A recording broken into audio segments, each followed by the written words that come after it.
7.2 Integración numérica. 7.2.1 Fórmula de integración de Newton-Cotes. Las fórmulas de Newton-Cotes son los tipos de integración numérica más comunes. Se basan en la estrategia de reemplazar una función complicada o datos tabulados por un polinomio de aproximación que es fácil de integrar. Así, imaginemos que esta es mi función, que en un principio puede ser complicado o difícil de integrar, por eso es que estamos aplicando los métodos numéricos y aproximamos una función de tal manera que pueda tener una expresión polinomial y de fácil integración, ¿no? Ya sabemos que integrar un polinomio pues es sumamente fácil, donde n es el grado del polinomio. Por ejemplo, tenemos dos gráficas. En la gráfica A nosotros podemos ver que para esta determinada función podemos utilizar una función para poder aproximar tal función. Ya sabemos que la integral de una función es el área debajo de la función hasta el eje de las x, ¿no? Si nosotros usamos esta línea recta como la función aproximar, vemos que se origina un espaciado bastante grande, ¿no? Vemos que faltaría por cubrir aún esta área, ¿no? Pero la ecuación de la recta no solamente nos sirve para poder aproximar nosotros una función complicada, también podemos usar una parábola, donde vemos que su aproximación es más exacta, ¿no? Pero no solamente podemos utilizar solamente una ecuación de la recta, también podemos en una misma gráfica utilizar dos ecuaciones de recta, ¿no? Haciendo que nuestra aproximación sea más exacta, es decir, que el área que se encuentre debajo de la recta sea aproximadamente igual al área que se encuentre debajo de la curva. Existen formas cerradas y abiertas de la fórmula de Newton-Cotes. Las formas cerradas son aquellas donde se conocen los datos al inicio y al final de los límites de integración. Las formas abiertas tienen límites de integración que se extienden más allá del intervalo de los datos. Por lo general, las formas abiertas de Newton-Cotes no se usan para la integración definida. Sin embargo, se utilizan para evaluar integrales impropias y para obtener la solución de ecuaciones diferenciales ordinarias. En este capítulo solo se enfatizará las formas cerradas. Primera forma cerrada, 7.2.1.1, la regla del trapecio. Tenemos la siguiente integral. La regla del trapecio es la primera de las fórmulas cerradas de integración de Newton-Cotes. Corresponde al caso en donde el polinomio que nosotros tenemos la intención de aproximar lo reemplazaremos por una función lineal. Más o menos así. Para el polinomio f sub n le pongo 1 indicando que es una función lineal la que pretendo reemplazar mi integral. Nosotros por definición básica sabemos que la ecuación de la recta viene expresada por esta ecuación. Y menos y sub 0 es igual a la pendiente por x menos x sub 0, ¿no? Para donde m vendría a estar evaluado en dos puntos y cualquiera de los dos puntos los elijo al azar y pues los pongo acá, ¿no? Los coloco al costado de las x y al costado de la y. Listo, entonces, imaginemos que tenemos este punto A y este punto B, y este punto f de A y este f de B. Esta va a ser mi recta con la que yo tengo intención de aproximar mi función original, la que se encuentra acá. Entonces yo digo que la ecuación de la recta para estos dos puntos, f de B y f de A, viene escrita de esta forma.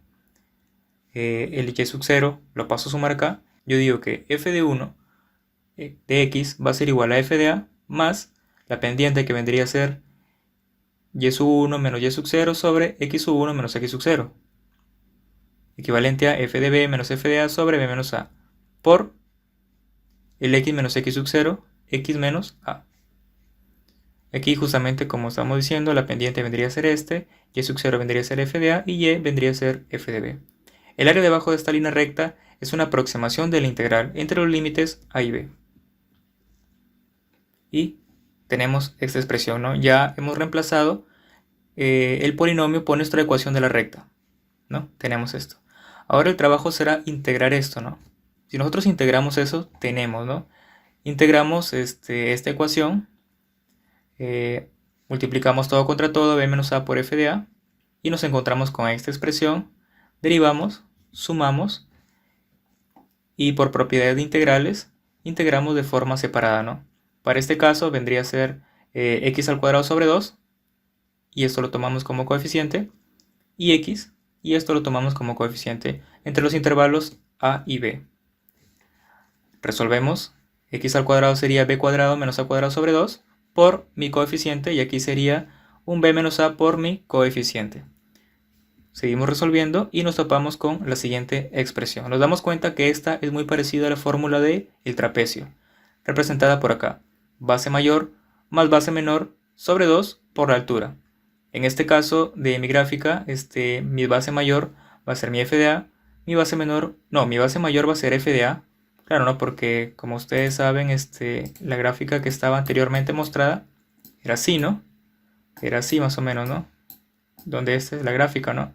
Esta sería mi base mayor, que vendría a ser mi f de b, más mi base menor, que vendría a ser mi f de a sobre 2, por la altura, que vendría a estar representada por esto, que sería el b menos a, ¿no? Este es a, este es b, este es mi f de b, y este es mi f de a. Disculpen la letra que está movida, pero esa es la intención, ¿no?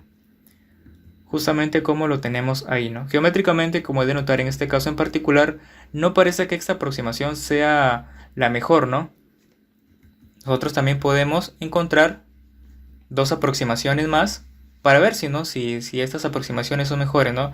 Este es haciendo uso del método del rectángulo, ¿no? En lugar de usar un trapecio, nosotros utilizamos un rectángulo, la cual nos topamos con las siguientes situaciones, ¿no? Para el caso de A, el área que describe este rectángulo vendría a estar por base por altura, donde la base vendría a ser b menos a por f de a. Pero notamos que falta aún mucho más por cubrir para que se pueda asimilar y lo podamos tomar como esta curva, ¿no?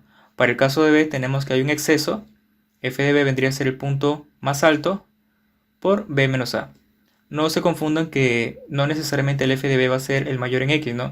Nosotros podemos tener esta curva y nosotros podemos decir que este vendría a ser mi f de a y este podría ser mi f de b, ¿no?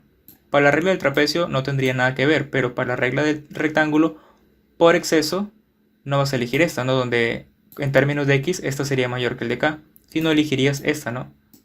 Originando esta, ¿no? Todo el área por exceso, ¿no? Entonces no necesariamente vamos a tomar el mayor o el menor. Siempre hay que darnos cuenta de la gráfica. Generalizando, para estas tres expresiones, considerando que h es igual a b menos a, escribamos las siguientes expresiones. Bueno, ya lo hallamos. Aproximación mediante el rectángulo es igual a h, la diferencia entre el b y el a, por f de a. Por aproximación por rectángulos de exceso, el punto mayor por la diferencia entre b menos a. Y la aproximación por trapecio, que es la que hallamos primero, h medios, es decir, b menos a sobre 2, por f de a más f de b. Para saber si nuestras aproximaciones son buenas, estimaremos el error que cometemos en cada una de ellas. Primero, analizaremos cualquiera de los métodos que se aproximan por rectángulo, ¿no? Si nosotros hallamos la extensión de Taylor para f de a, tenemos lo siguiente. F de x es igual a f de a por x menos a por la primera derivada más la segunda derivada de a sobre 2 factorial por x menos a al cuadrado y así sucesivamente, ¿no? Para obtener la integral basta con integrar la serie también. Este es acuérdense que este sería mi f de a, ¿no? Entonces si integramos el f de a, porque el f de a forma parte del i, ¿no? Y va a ser la función con la que yo estoy diciendo, esta va a ser mi función equivalente a la que yo voy a f de a por b menos a, ¿no? Ese es mi i, ¿no? Entonces si yo integro el f de a, tengo la siguiente expresión. Si integramos y truncamos el término en la derivada primera. ¿Por qué en la derivada primera?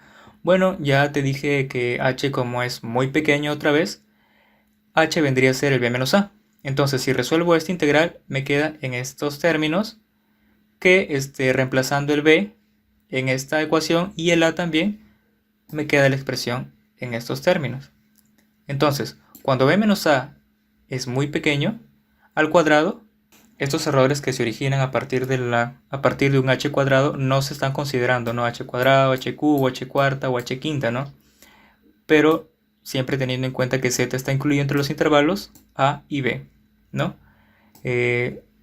Tenemos esta expresión de orden convergencia de OOH, donde nos damos cuenta que la integral de la función que nosotros en un principio queríamos aproximar es f de a por h, que vendría a ser h b menos a, justamente como la regla del rectángulo, ¿no? Con este error, ¿no? Con el error que se encuentra acá. Apunto ese error para que lo veas más tarde, porque el método del trapecio se vuelve más exacto.